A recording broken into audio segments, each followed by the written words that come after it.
Hi everyone! Today I want to talk about the new moon and solar eclipse that we have coming up now on Thursday, April 20th in Ashwini in the sign of Aries.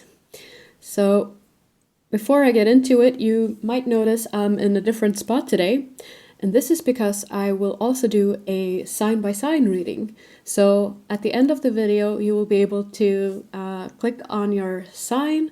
I will leave the timestamps below to get a little bit more details on what this solar eclipse might entail for you. But first, I will talk about the more general implications. And this will take place in the nakshatra called Ashwini, and Ashwini is also called horse tamer or horsewoman, and it's a nakshatra that's also symbolized by a horse's head. So there's a lot of influence of the energy of the horse here and what that means. And for me, I really linked the horse with the ability to freely pursue our desires, to run wild and, just forge on into new adventures. And you might also say that the deeper implication of this is that it also stands for our ability to sort of tame our desires. Well, if you think about a free horse, if you're able to tame the horse, you have the best asset to sort of get you where you want to go.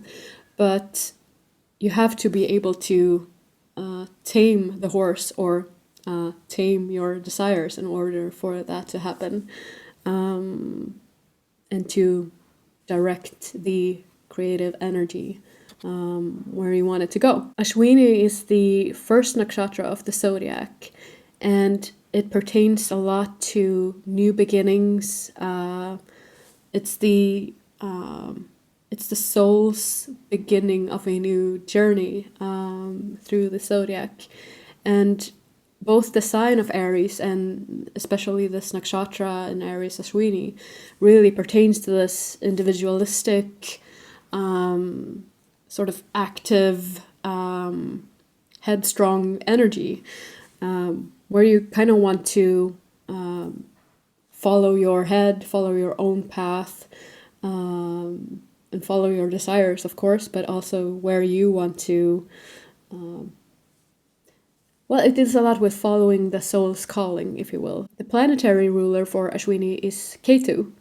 Ketu is the south node of the moon, and Ketu and Rahu are the eclipse points of the moon. And I feel this is really significant in this case because as Ketu rules this nakshatra, Ketu and Rahu always move directly opposite each other through the zodiac. So they always gaze at each other. They always, wherever they are, they always reflect the other's energy.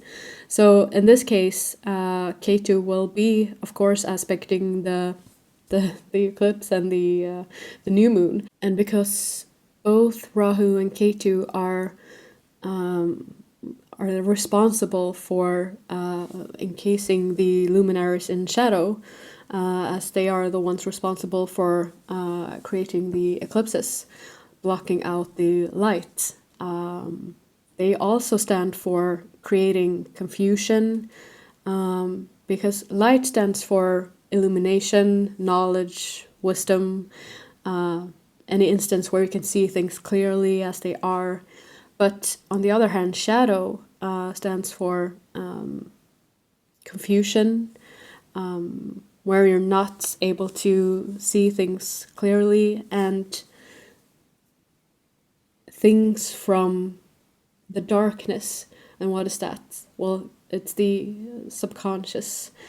Things like deep emotions that we may not always be consciously aware of, but they are operating out of our subconscious and our emotional sort of patterns that rule more in our lives than we perhaps maybe care to admit. But So there's a strong influence of that as well anytime during eclipses.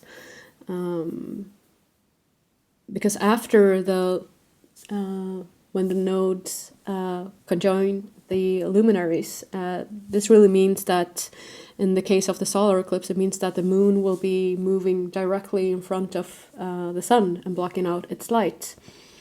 But then they will move past each other, and the sun will return once again into the light from our point of view.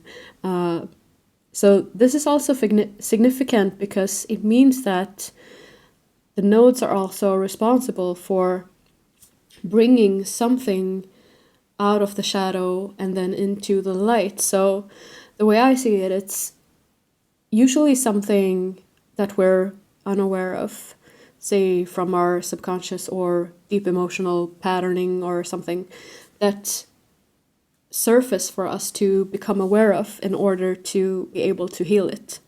So there is a good reason behind these as well, but when we're in the middle of the eclipse energy, it's usually hard to see things clearly and often kind of emotionally intense energy. So, but in the case of Aries and Ashwini,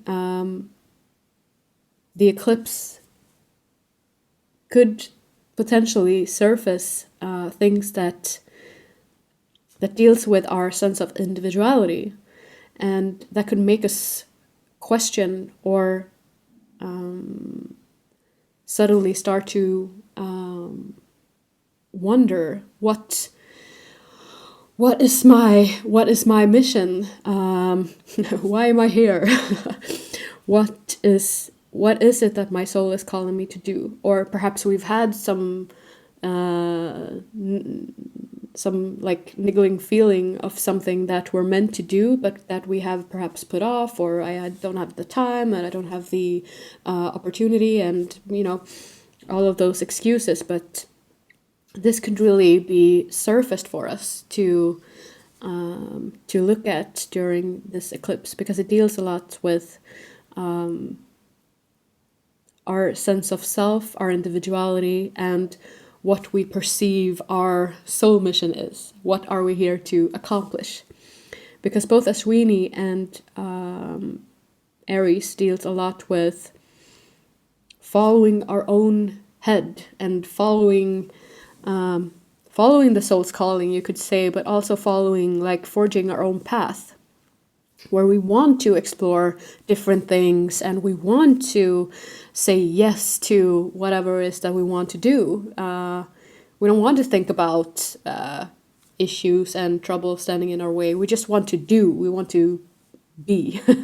And so it's a very active, fiery energy, Rajasic energy. So it's about activity. But I would also say usually the new moons are considered time of launching new projects and beginning new ideas and the like. But during the eclipses, because of the nodes' influence of darkness and confusion, this is usually not advised as a time for beginning anything new or launching any new projects or beginning new ideas. Perhaps take note of anything that surfaces for you.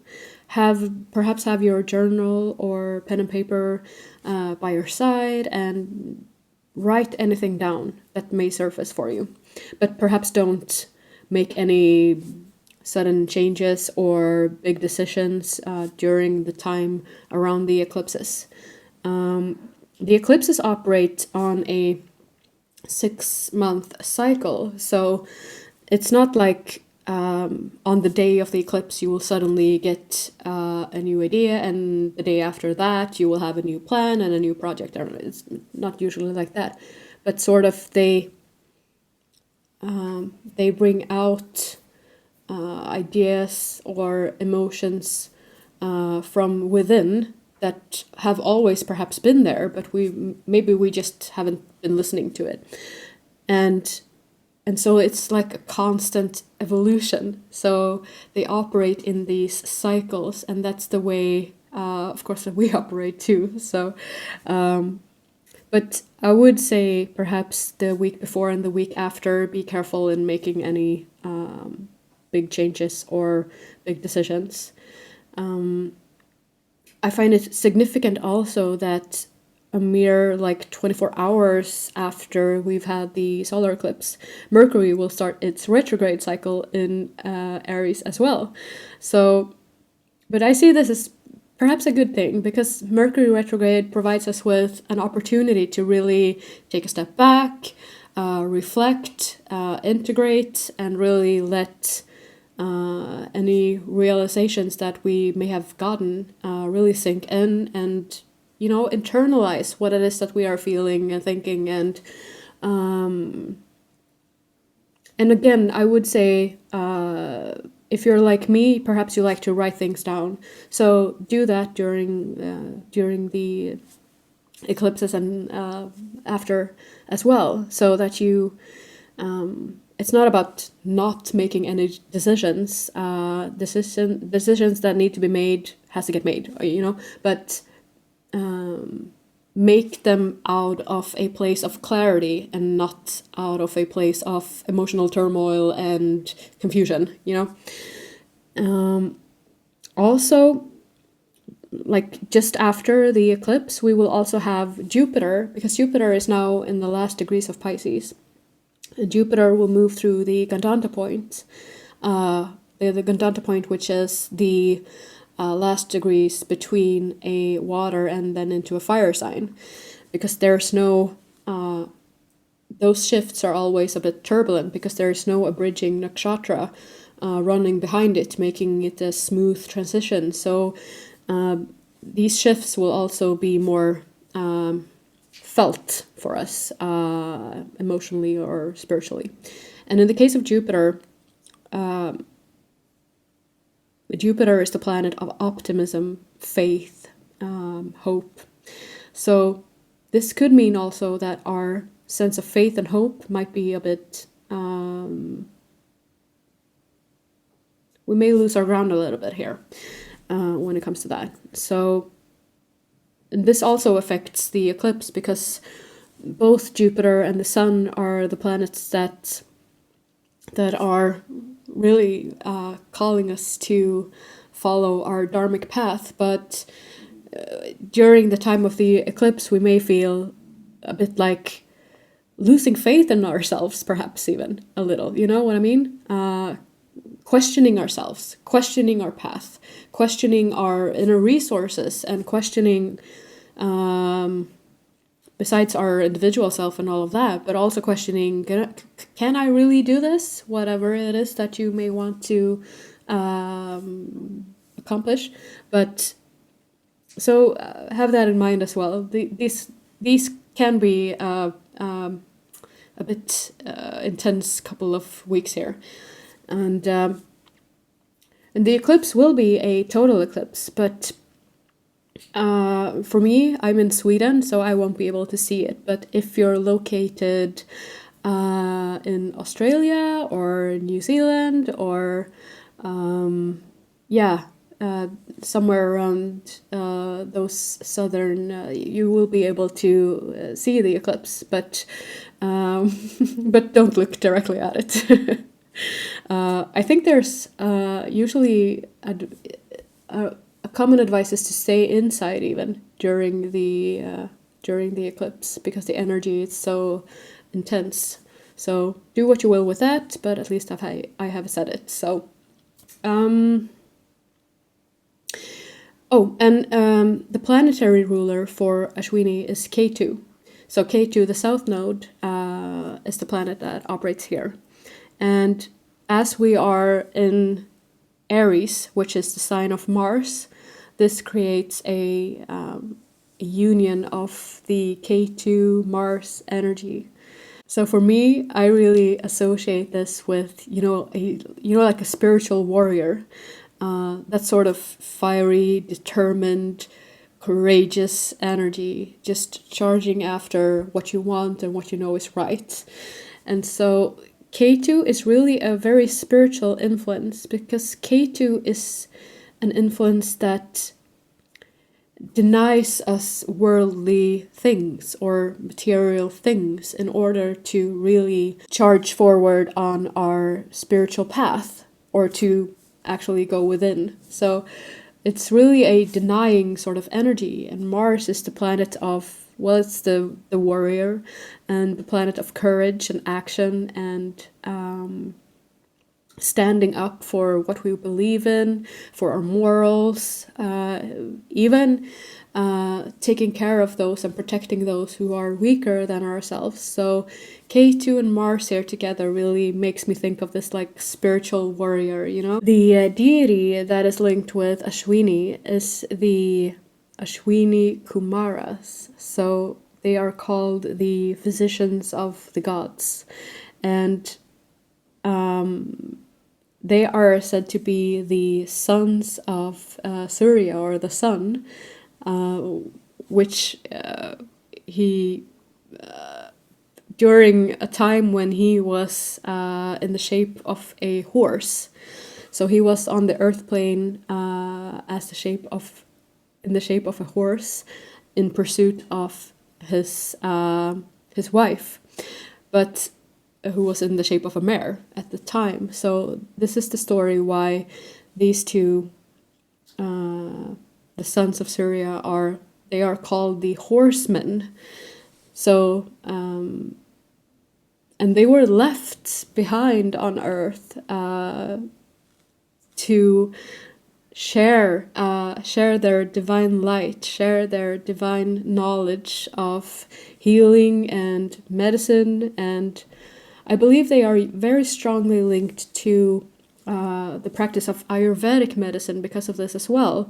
So there's an influence of healing, and you know, any instance where you are, I mean, how are you sharing your own light in the world as well? So anytime that we have a new moon, it actually means that the sun and the moon are aligning in the sky in a conjunction.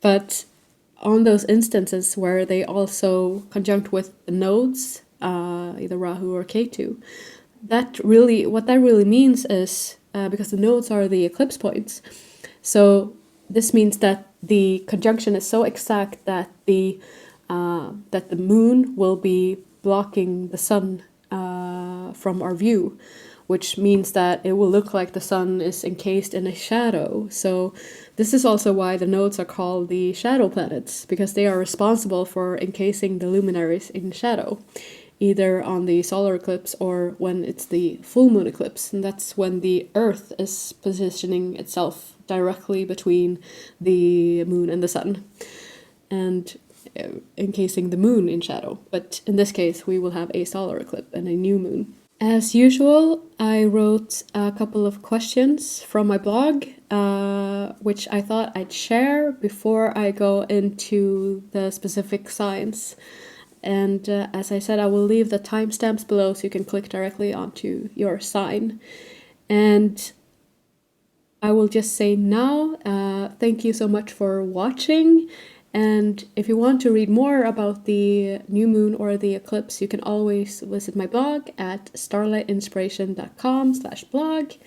And you can also follow me over on Instagram at starlightinspiration to get more astrology updates.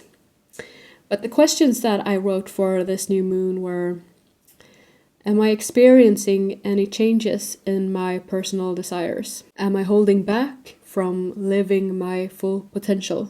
Is there something I wish to do that I have not yet realized? And am I able to sacrifice short-term or worldly desires in order for me to work at my higher goal?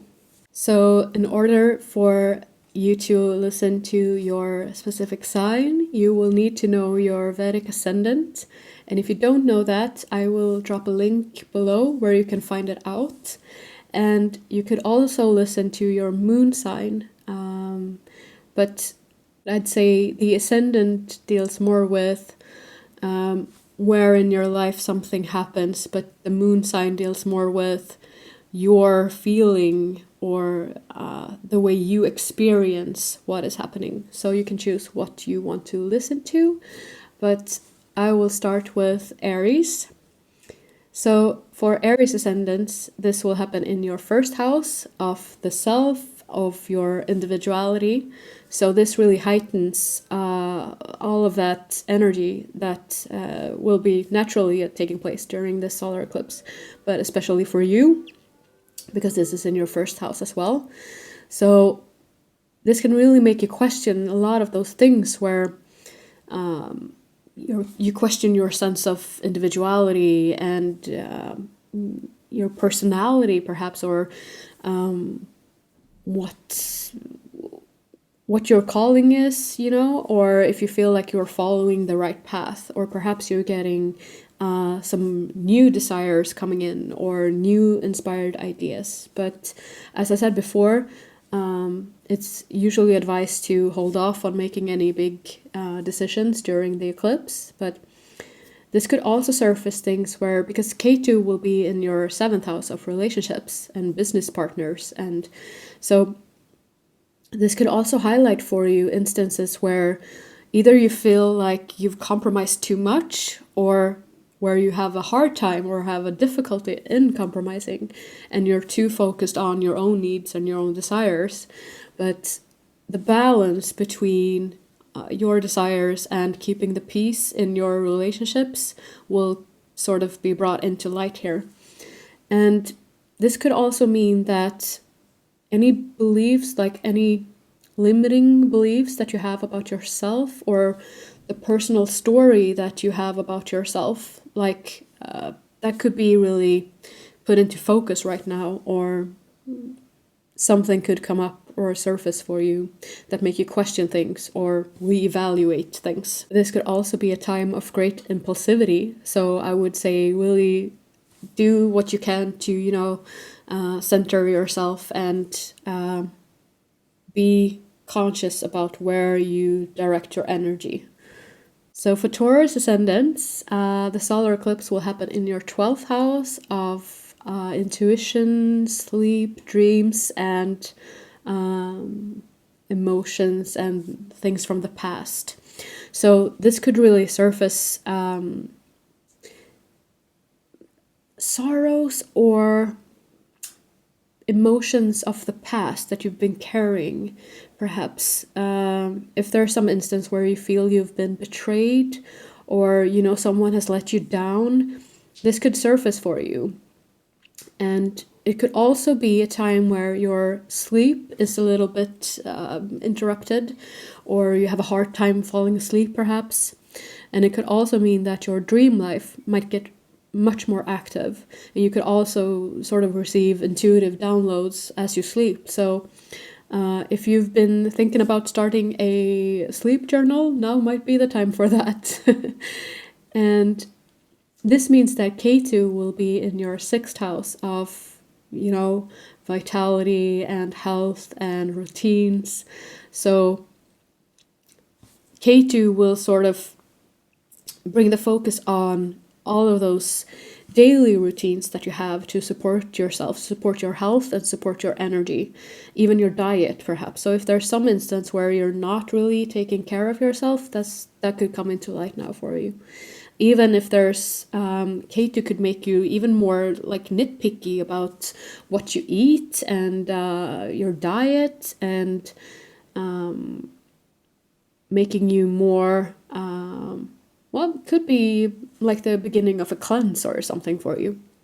But be conscious about your routines and, you know, keeping your energy, keeping your sense of peace, and, yeah, perhaps take note of your dreams during this time. So for Gemini, the solar eclipse will happen in your 11th house of social network circles and friends and, you know, community. And Ketu will be in your 5th house of your passion, your joy, your creativity, or your children if you have children. So if you have children, this might be a bit rocky time for you. There could be issues in your relationship with your children that could be surfaced now. But as I have said, don't make any sudden changes or something here, because there's also an added influence of impulsivity here. So, and not the time for arguments either. And if there's some instance where you've sort of put yourself aside, neglected to follow your sense of inspiration and joy and, expressing your creativity, this could really make itself known here. And so if you have that inner desire or need to sort of blow off some steam and, just create something or, express yourself creatively, that could really surface now. And there might also be some changes in your social circles. It could mean that either you find a new circle or a new community, and it could also mean that old relationships sort of fall by the wayside, that you're not really invested in anymore, or that perhaps have served their purpose. You might not feel as interested anymore in that. So there could be changes in your social circles with this transit as well. For Cancer, the solar eclipse will happen in your 10th house of career, and Ketu, the south node, will be in your 4th house of home, security, emotions, and relationship with your mother. So your sense of inner peace and emotional calm may be a bit challenged during this transit. There could be some changes at work, either new projects or new responsibilities, or perhaps you've had a nagging feeling like you want to make some changes at work, and those could get sort of heightened now as well. But the time around the eclipse is perhaps not the best advice to make any changes, but take note of any feeling that may surface, and but make any changes and take action out of a place of clarity and not during the emotional turmoil of the eclipse. And this could also mean with Ketu in your 4th house of emotion, like there could be, old emotional wounds surfacing, or something from the past coming into light again with Ketu here. So if you get any new emotional, insights or something, this could be a time of processing that for you. And if you want to make any changes in your home, because that could happen as well, or you suddenly get a desire to, renovate, redecorate, or even move, that could happen as well. But also be conscious about making any decisions as the eclipse energy is active.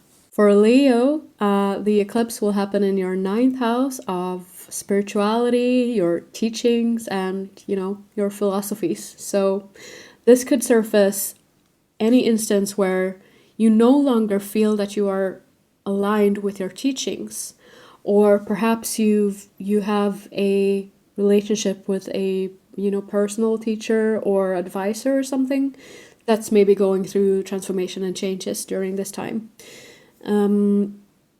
With Ketu in the 3rd house of communication and your interests and personal desires, that could mean that you're experiencing a lot of changes in your desires, or letting things go that no longer interest you.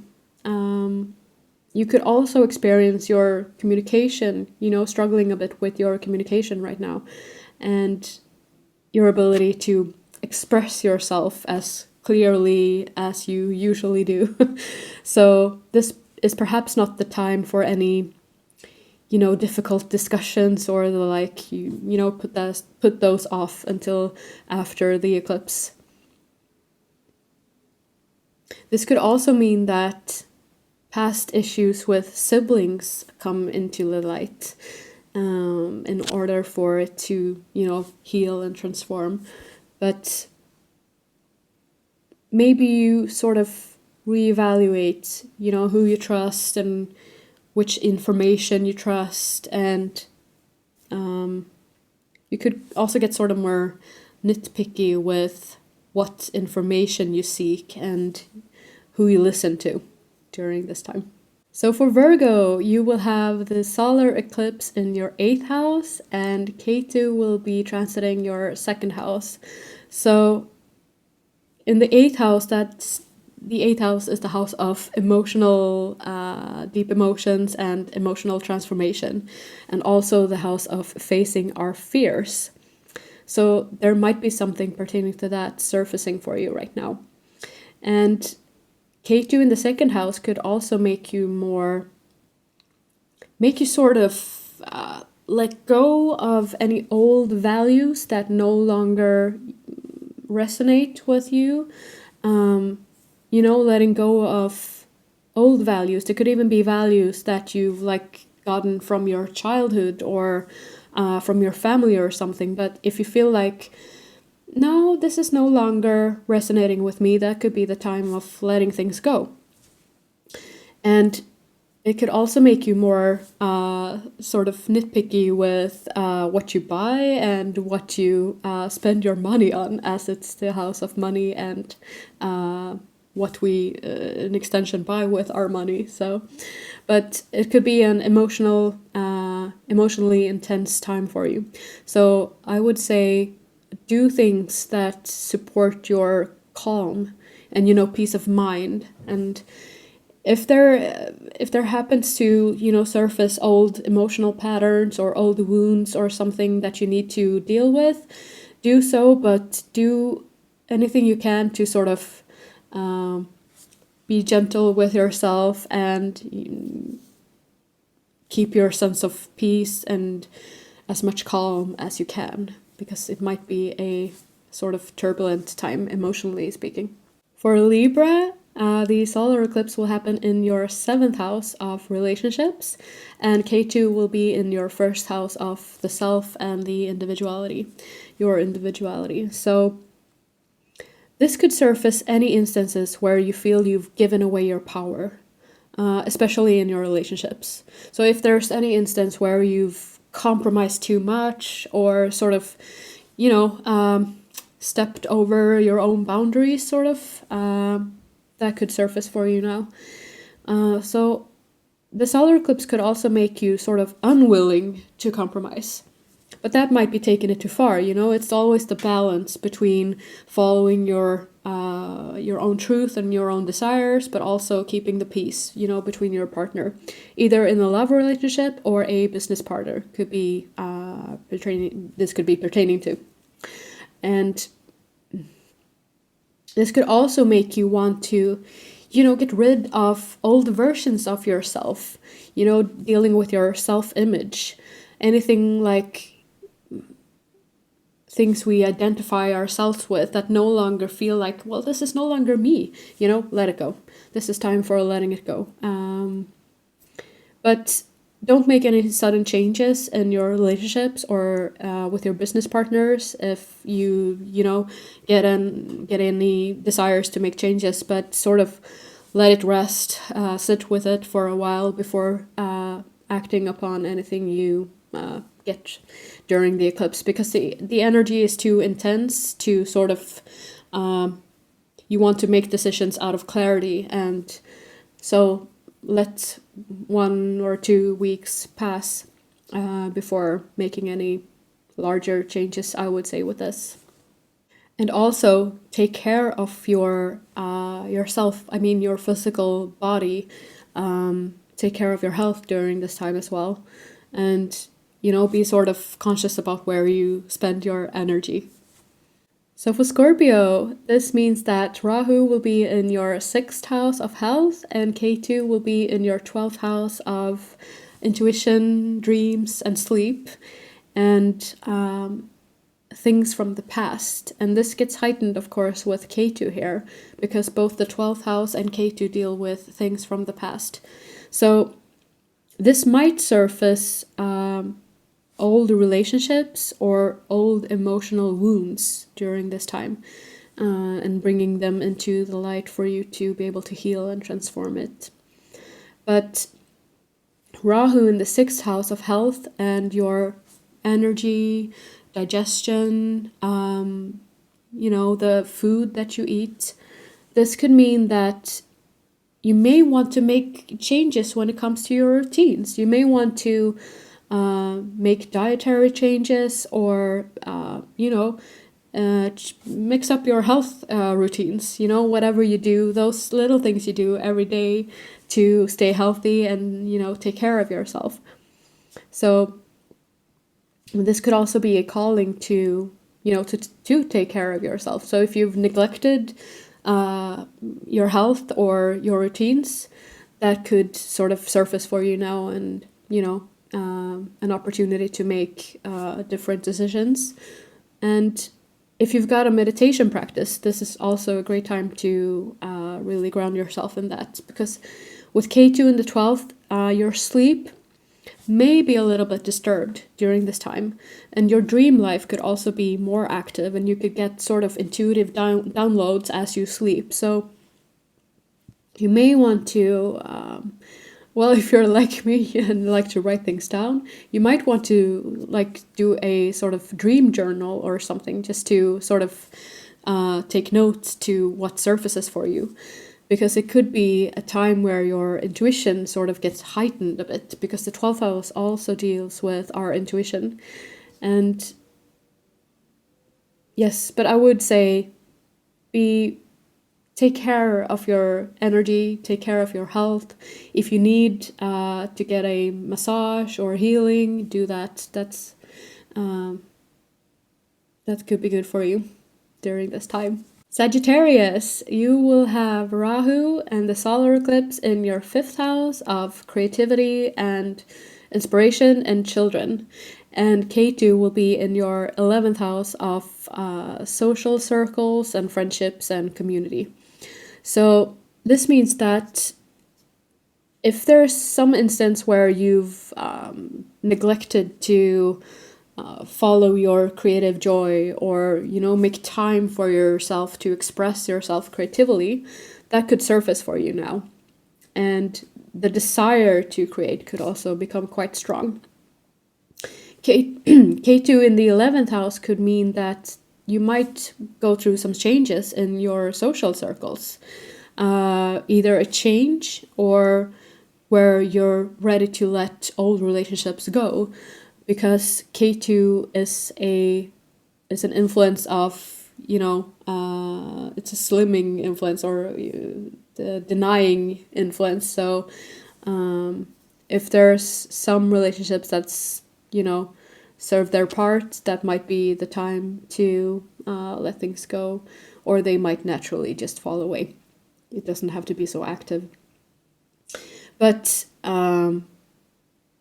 before you may get the inspiration to launch new projects or create new ideas, and before you do any big changes, let the intense energy of the solar eclipse pass a little bit, but take note of any ideas or feelings or inspirations that you may get, but perhaps hold off on making any new decisions or launching any new projects until at least a week after the eclipse has passed. So Capricorn, for you will have the solar eclipse in your 4th house of home and emotions and your sense of security, even your mother. So this could be an emotionally intense transit for you. May surface emotional patternings or things from your subconscious or emotional wounds that you might be ready to take a look at and heal. And you might also want to make sudden changes or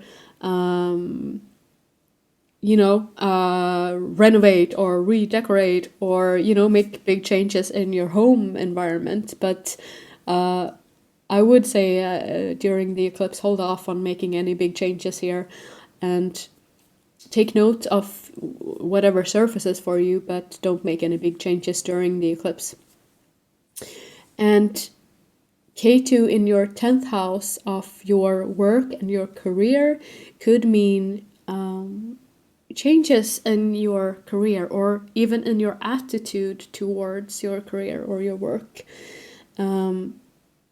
If you've been having a feeling of, losing interest in something, that could make itself more, could be heightened during this eclipse. But also, even when it comes to your work, and hold off on making any decisions, but take note what you are feeling and what may surface for you, but wait until at least 1 or 2 weeks after the eclipse before, acting upon anything. For Aquarius, this means that the solar eclipse will happen in your 3rd house of communication and interests and information.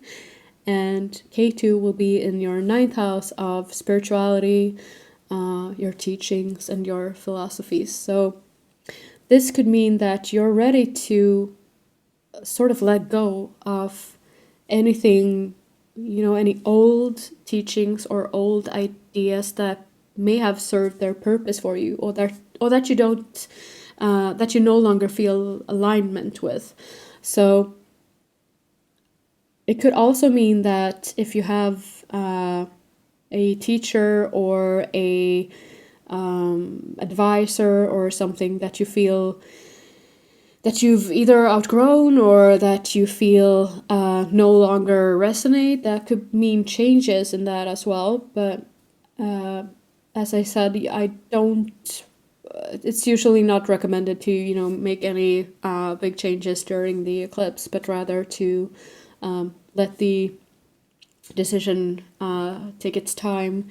But it could also mean that you will go through changes in the sort of information you seek and the sort of information you take in could change here as well. Even your interests, your personal interests and your personal desires could go through changes here. And you may lose interest in something that you've previously been really interested in, or, the opposite, gain a new interest that suddenly grabs your attention. And your communication might be going through challenges. Your personal ability to express yourself may be a little bit challenged during the eclipse. So if you have any, big conversations planned or something, perhaps hold them off until after the eclipse, as you may have difficulty in communicating clearly during this time. But you might be more nitpicky about the sort of information you listen to and the sort of information you take in. So Pisces, for you, the eclipse will be happening in your 2nd house of money and values. And Ketu will be in your 8th house of emotional transformation and facing your fears. So this could mean that you're going through changes in your values, in your personal values. And also it could mean that those values that no longer feel aligned with who you are now will sort of fall away, or you might leave them behind. And K2 in the 8th house could mean that your intuition might be a bit heightened during this time. And it could also mean that you might go through a bit of an emotionally intense transit here. And K2 usually brings up things from the subconscious and things from the past. And in the 8th house, this could deal with old wounds surfacing, or, past relationship, or, old sorrows that suddenly come into light in order for you to sort of, transform and move on. So it's it could be a chance for emotional healing as well with this transit. But I would say be very gentle with yourself.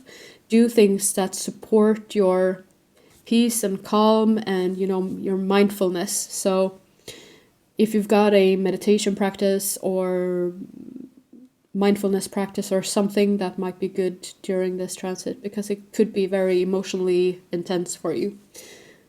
And it could also mean that you might sort of make your peace with old values, or let go of old values, even values from your that you've had since your childhood, or, you know, from your family or something, but that you've sort of grown out of. So you could sort of make your peace with that as well. So that was it for this update. I hope you enjoyed the video. If you did, you can like or comment or, you know, leave your thoughts below. I really appreciate it. And thank you guys for watching. I'll see you in the next video. Bye!